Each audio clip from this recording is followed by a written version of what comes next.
Ya, terima kasih Anda masih bersama kami dan kita akan melanjutkan perbincangan bersama Bang Emrus dan juga Bang Pur dan juga Bang Idris. Tadi sebelum jeda kita bertanya ke Bang Emrus masalah transparansi. Salah satunya melalui e-budgeting. Nah, ini apakah memang sudah cukup, Bang?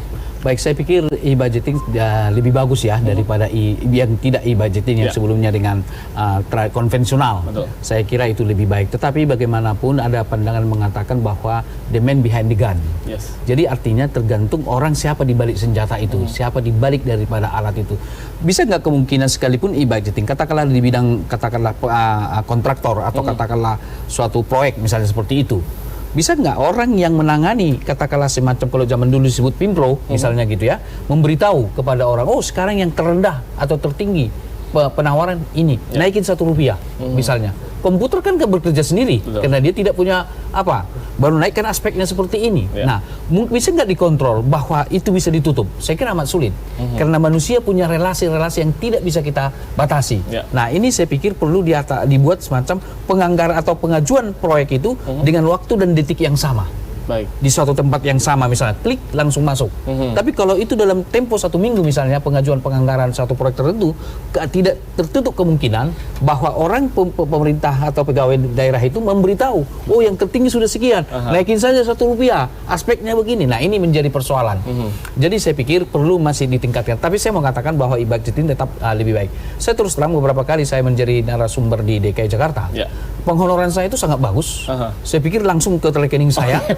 Gitu, dan langsung ke rekening saya terima. Jadi tidak Rp1 pun berkurang. Memang begitu, dan itu dilakukan. Sesuai begitu, Bang, sesuai sekali. Dan saya merasa bangga juga dengan honor yang begitu baik itu gitu. Begitu baik. Nah, beda dengan masih ada di instansi pemerintah. Yaitu bisa saja itu saya sebut saja kementerian misalnya. Itu masih tanda tangan tuh. Gitu kan? Jadi kita nggak tahu berapa jumlah yang sesungguhnya. Berarti langkah yang dilakukan sebenarnya sudah cukup baik, Bang, ya? Ya, bagaimana meningkatkannya lebih baik lagi. Baik. Bang Pur, mengenai e-budgeting gimana, Bang?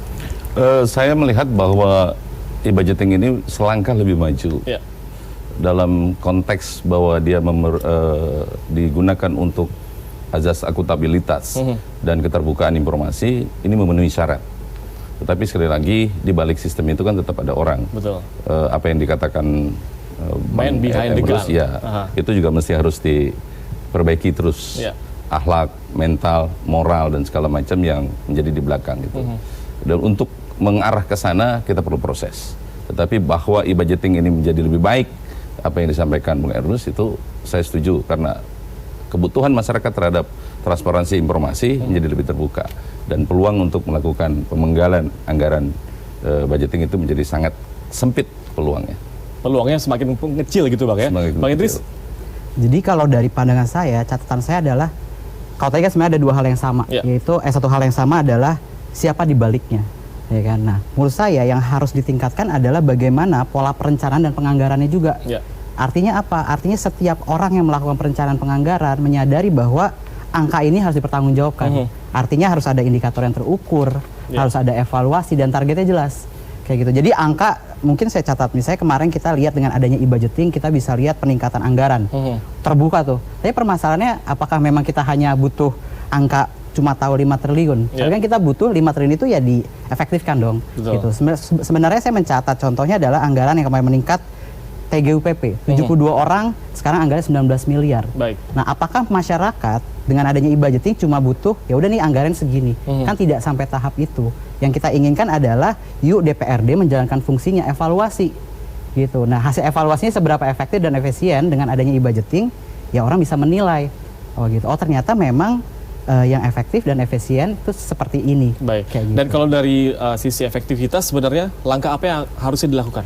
Kalau saya yang paling strategis secara sistem saya lihat adalah setidaknya di e-budgeting itu belum ada dokumen kita bisa tahu ukurannya apa, target ukurannya. Kan kalau kita kerja di mungkin di corporate kita tahu nih 10 juta untuk mencapai output dan outcome apa. Nah, kita belum bisa melihat itu secara komprehensif di e-budgeting. Jadi kita tuh di e-budgeting baru dipertontonkan angka demi angka.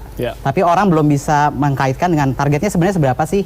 Misalnya 72 orang TGUPP dengan anggaran 19 miliar, berapa sih program prioritas yang ingin diselesaikan dalam setahun?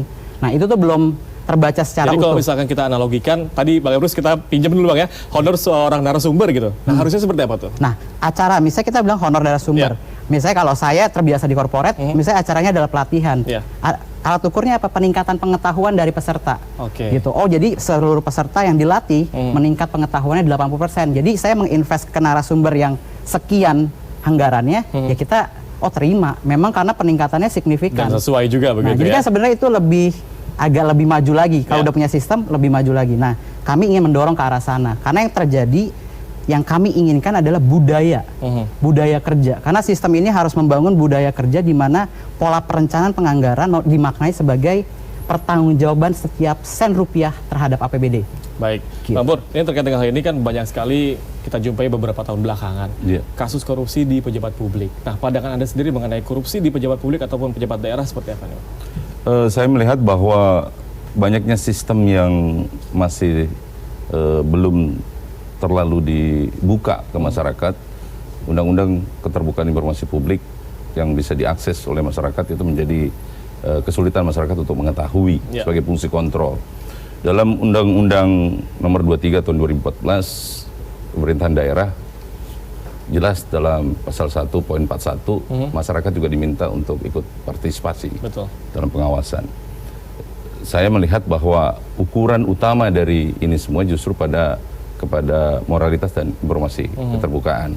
Jadi saya melihat bahwa kalau seandainya ini bisa di-endorse lebih terbuka seperti e-budgeting, setuju apa yang disampaikan Bang Idris, tetapi sekali lagi bahwa e-budgeting ini memang belum merepresentatifkan bahwa ini mencegah. Sebagai bukti bahwa itu bisa saja seperti tadi disampaikan. Tetapi ini mampu bisa mengurangi. Adapun untuk bisa mencapai sebuah sistem yang lengkap dan komprehensif, kita harus duduk bareng melihat berdasarkan peluang-peluang yang sudah biasa dilakukan oleh para pemain. Oleh karenanya Partai Gerindra sangat concern ke situ untuk tetap melihat ini sebagai sesuatu yang bisa dipertahankan dan dikembangkan. Berarti bisa dikatakan salah satu upayanya adalah evaluasi. Gitu ya. Baik, Pak Emrus, kalau Anda melihat evaluasi yang dilakukan pemerintah sejauh ini sudah berjalan baik untuk mengurangi angka korupsi? Baik, kalau kita bicara apakah berjalan baik atau tidak, kita harus lakukan penelitian ya, dan harus ada kriteria yang kita gunakan. Saya kira tidak segampang itu saya mengatakan bahwa sudah berjalan dengan baik. Tetapi saya mengatakan dengan pemerintahan setelah Gubernur DKI Jakarta dimulai dari Pak Joko Widodo, Pak Ahok, kemudian sampai Anies, saya pikir jauh lebih baik penggunaan anggaran tersebut dibanding gubernur-gubernur sebelumnya. Kenapa saya mengatakan begitu? Misalnya ketika mulai dari Pak Joko Widodo, Ahok, dan Anies sampai sekarang, saya kira pembangunan itu sangat realis, sangat terlihat gitu ya. Makanya kadang-kadang waktu itu, begitu pembangunan itu dilakukan oleh 3 gubernur ini, yang ada pertanyaan saya, kemana duit selama ini sebelum mereka jadi gubernur? Kemana itu? Karena pembangunan saya kira banyak jalan yang rusak itu waktu itu, sekarang kan sedang pembangunan terus. Jadi dinamika pembangunan bahkan macet karena ada pembangunan, dan itu berlangsung di masa pemerintahan Anies juga. Saya kira kalau kita katakan perbandingan dari 3 gubernur yang terakhir ini, saya kira lebih baik daripada gubernur yang lainnya. Jadi sudah berjalan ke arah yang lebih baik, kurang lebih begitu Bang ya. Itu, Baik, nah ini Bang Idris, kalau kita membahas mengenai DPRD DKI Jakarta yang sedang berjalan saat ini, menurut Bang Idris sendiri, pontonnya nih seperti apa nih? Atau nilainya seperti apa? Jadi kan tadi sudah disinggung di awal gitu ya, bahwa kita punya 3 peran penting, pengawasan, legislasi, dan juga anggaran. Nah, saya ambil contoh misalnya legislasi. Saya mencatat di tahun 2018, dari 45 raperda yang disahkan, itu ada hanya 5 yang jadi perda. Sebenarnya memang kan bisa banyak perdebatan. Apakah kita mau, itu baru ngomongin angka ya, 5 gitu, belum kualitas perda yang dihasilkan. Jadi dari situ sebenarnya saya melihat ada sebuah komitmen anggota dewan yang sebenarnya perlu dioptimalkan. Itu apa? Contohnya misalnya kenapa sih kalau saya melihat pembahasan legislasi itu lambat? Ya karena mereka, kalau saya lihat anggaran kunjungan kerjanya lebih banyak. Artinya misalnya bisa jadi 3 hari di kantor, sisanya mereka kunjungan kerja. Padahal proses pembahasan legislasi itu saling berkait gitu. Kalau tidak ada jumlah tertentu, tidak quorum dan sebagainya, ya akan stagnan saja. Nah, untuk 5 perda ini, maaf, dalam masa jabatan? Dalam 1 tahun. Oh, dalam 1 tahun, baik. Ya, kan karena proses prolegda itu dalam tahunan kan dibahas. Nah, jadi itu kita ambil 1 contoh. Nah, kalau pengawasan yang misalnya saya lihat evaluasi misalnya beberapa catatan anggaran gitu kan. Nah, di mana fungsinya? Kayak gitu. Nah, harusnya kan ada proses evaluasi gitu. Sekali lagi saya mungkin paling gampang karena kalau kita ingat peningkatan paling signifikan kan salah satunya anggaran TGUPP waktu itu ya. Jadi sebenarnya harusnya DPRD ini komitmen dengan fungsi pengawasan, evaluasi apa sih program prioritas yang sudah dijalankan dengan 72 orang, karena 72 orang itu banyak loh. Betul. Gitu, dan banyak, dan anggarannya hampir 19 miliar. Nah, kita pengen lihat nih sebenarnya proses evaluasinya seperti apa. Baik. Tapi kalau secara angka, ya benar kata Bang Emrus, kita perlu indikator dan kriteria yang sama nih, soalnya takutnya harus jadi framing politik aja, kita menilai subjektif, dan akhirnya nggak konstruktif untuk membangunnya. Baik, dan pemirsa, kami akan kembali usaha jeda berikut ini, tetaplah bersama kami.